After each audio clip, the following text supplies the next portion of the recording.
What's up, YouTube? It's Gear Gunworks here. This will be my first actual video. I posted about 3 YouTube shorts, and they did good numbers already in the past couple days. Within the days of uploading them, I've got a couple thousand views already, which some people might say, well, that's not that much. But for me, it is just starting out. I think it was 2 days ago, technically less than 2 days, by half a day, I guess. But yeah, just doing great. The focus of this channel at the beginning will be gun reviews, just because I don't have everything put together for range days, things like that. So eventually we'll get more into that. We'll get some cameras and filming equipment and all that to get out there on the range and review some stuff. And we'll review different types of ammo, different types of guns, guns with and without certain accessories, anything really. And then we'll have some hunting content as well. I want to put that out there because I like bird hunting, and some new seasons are coming up. So with waterfowl and geese and stuff like that. So I will be trying to put that out there on the channel this season. So be looking for that. If not, I'll let you guys know that I'm not going to be able to do that, and we'll hit it next season, or we'll hit pheasant season, doves, all that. So without further ado, let's get into some gun reviews. Today we're going to do 1 gun review per video, and I'll be posting like once or twice a week for the next month or two, just to kind of space it out and not to ghost you guys for a month while trying to make content or figure out what I'm going to do. So because that 1 video or 2 videos coming out gives me time to kind of figure out what I'm going to do and what you guys are interested in. And then once this channel kind of grows, leave me down some comments in the comment section, seeing what you guys want to see, what guns that you like that I have, and what you would like to see more done with them. And we'll get that figured out and see what we can do. So let's get into the first one. I have a Chiappa or Chiappa. I don't know how you guys would say it. But it's a 1911 22 tactical. That's what it's called. It's an Italian import. So I'll show you. I'll go ahead and show YouTube that it's clear, because they might flag me, ban me, whatever. They don't like guns, so it's on safe right now. I'm gonna take it off safe. I'll show you that chamber. As you can see right in there, there would be some brass in there in that hole, and there's nothing in there because there's no rounds. And then we'll go ahead and show you that mag well. From the top and bottom, it's clear. By the way, I am 18 years old, of age to handle firearms, and this is a controlled environment, so no worries there, okay? And on this channel, unless we're at the range, I will never here in the reviews put a loaded magazine inside the gun. So just for safety reasons, I guess. So let's get into it. I'm going to start with the features that I like, the features that it has, and then we'll get into how it shoots, what ammo that I've run through it, and what I find is the best. I have 3 types of 22 ammo that I keep on hand that I like for certain aspects of shooting, whether it be rifle, pistol, anything like that. So let's get into it. So I like, because this is kind of unique. I've never really seen beaded, like beads right here on a gun, or not on a gun, but like on a pistol, a handgun. I've never seen them. So if you look right there, you can kind of see they're beads, right? And they glow. And there you go. There's a green one at the end. It's very accurate. It's very accurate, very easy to shoot, very simple design, and I love it. I love the sights on it. So I'm used to, the iron sights, the white dots, but this one isn't bad. I like these sights. They work great. So it is 1911 base, so it will be hammer instead of like striker fire, internal firing mechanism. Another thing here, we got the Picatinny type of rail there where you can put a little light or a laser. I had a laser on here, but I took it off, put it on another gun, but it wasn't too bad. Oh, excuse me. Sighting in the laser, I didn't end up doing that. I didn't end up sighting in anything. I didn't, or zeroing it in. I didn't end up putting a light on it or anything. In the future, I probably will put a little light. It is full size, so it fits my hand well. I have Marfan syndrome. If you guys don't know what that is, go ahead and look it up. But it affects connective tissue disorder, or it is a connective tissue disorder. It affects connective tissue, and it can make me pre-arthritic or have arthritis at an early age, or symptoms like it. And it affects connective tissue within the whole of my body, heart, lungs, hands, feet. I wear a size 15 to 16 shoe in men's, which is pretty giant, not compared to some like NBA players, but for a regular guy, I'm about 6'2", so for a regular guy, that is a little, high, I would say. So, but yeah, so we got the little Picatinny rail, flared magwell there. I love the flared magwell because it makes it so easy, right? It makes it so easy to put a mag in there because you're coming from either side and it just kind of finds its way in there rather than to kind of have to mess with the edges, the sharp edges of the magwell. You flare it out and you really don't necessarily have to look. As long as you know that your rounds are facing the right way, you can kind of just punch it in there, hit it, and rack, right? Tap and rack. So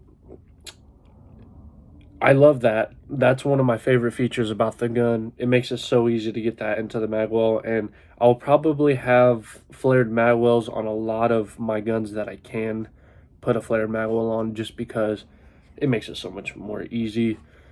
All right, going on to another feature, the stippled grips, if you want to call it stipling.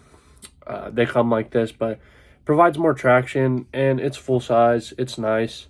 It doesn't have a lot of recoil. I'll be honest, it is loud, but it doesn't have a lot of recoil, which is great. And we'll go into another thing with this gun, on how it'll let you know that you have a limp wrist or that you're not shooting with the correct form. So it takes down, field stripping it is pretty much just a regular 1911, right? Like a 45, just pretty much the same way. The only difference is it has a fixed barrel, so the barrel doesn't actually come out, to my knowledge, because normally the barrel will come out, you take the slide off and the barrel's there. This one doesn't have that.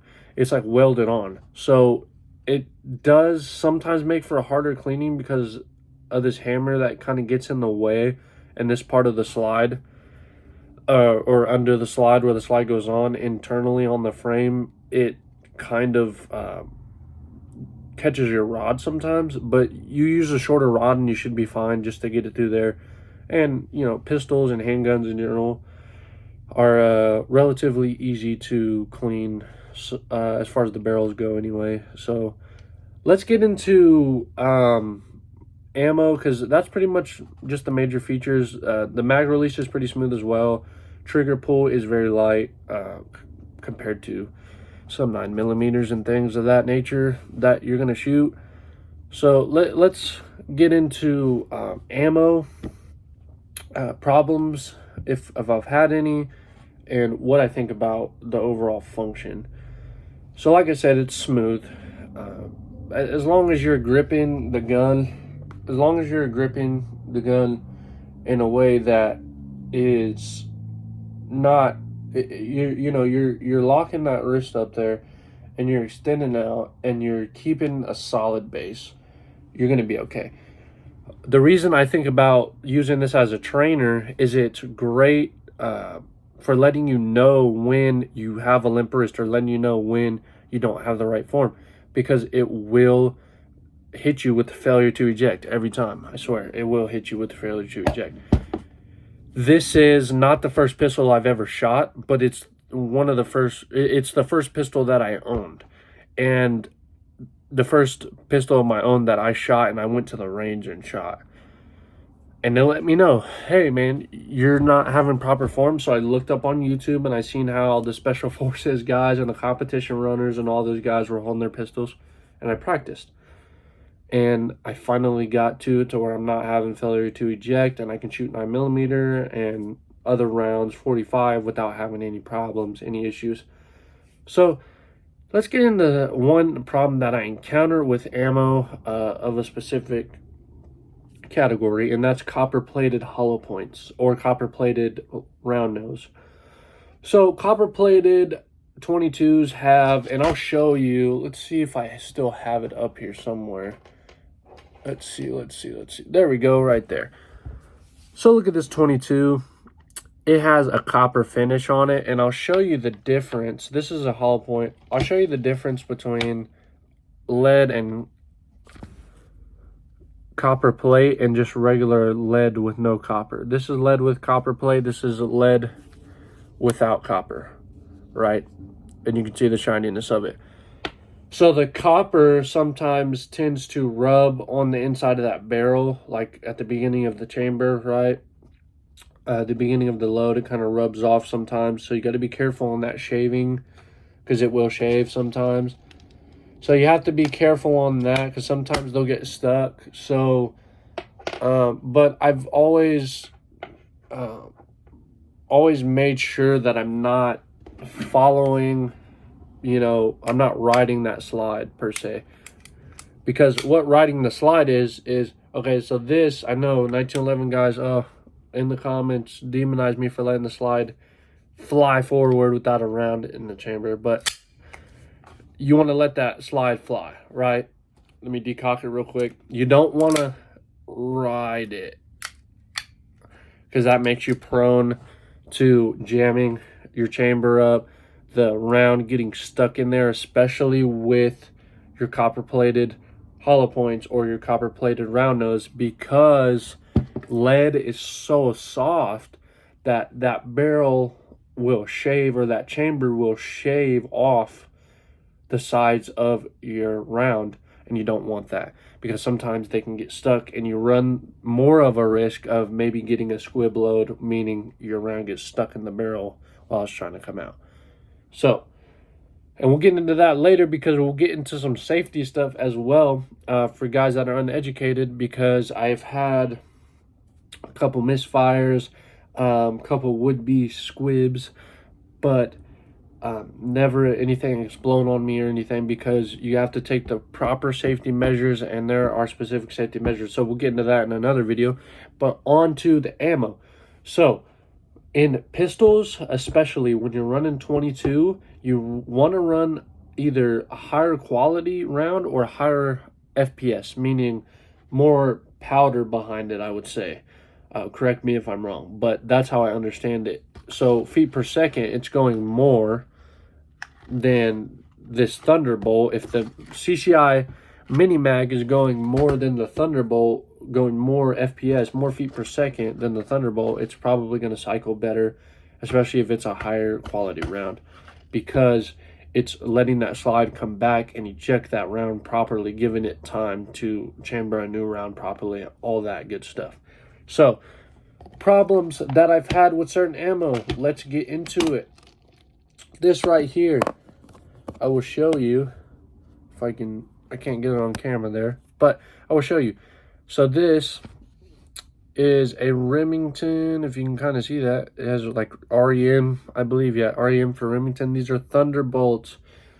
People in the 22 community know what Thunderbolts are. They're very cheap for a high quantity, but they're not really known for being quality ammo. I ran Thunderbolt through the pistol, did not work very well. I jammed up almost every time.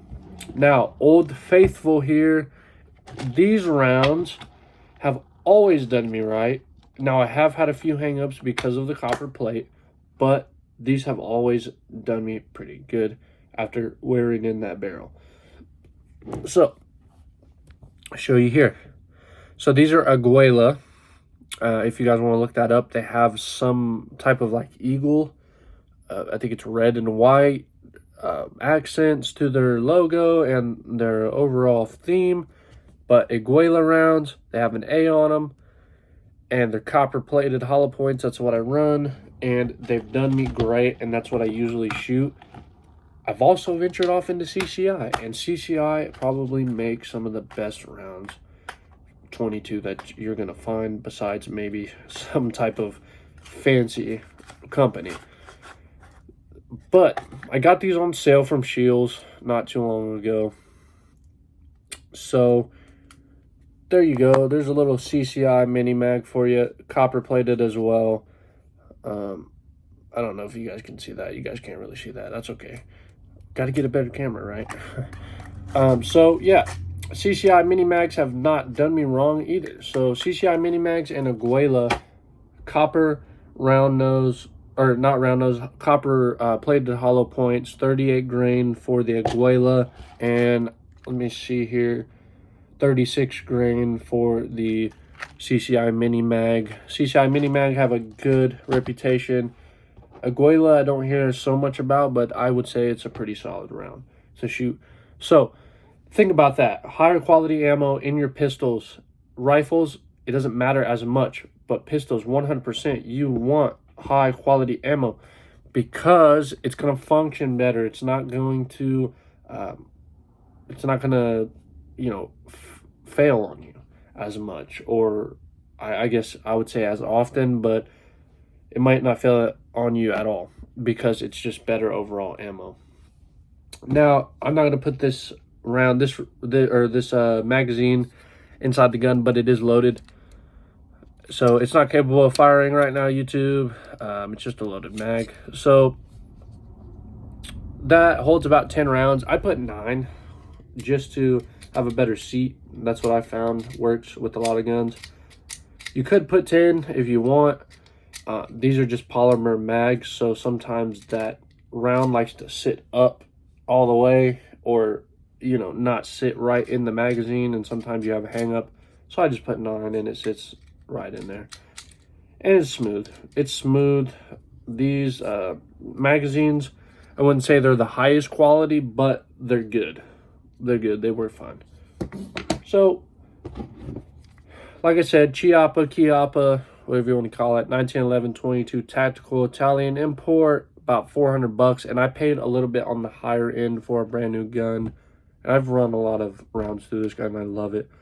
So you could probably find one for a little less than $400 used or new.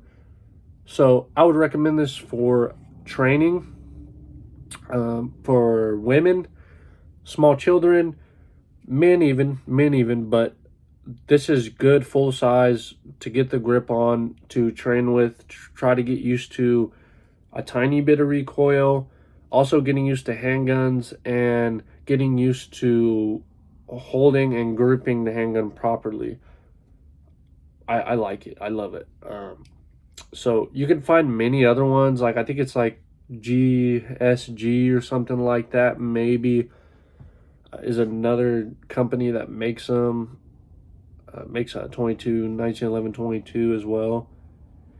And there may be other companies, but I know this one is common and the GSG is common. So, but yeah, if you guys are looking for like a 1911 M22, I would recommend this gun. Chiappa 1911-22 tactical. Once again, remember that. So yeah, nothing really bad to say about the gun. I'll close this video off before we get too long.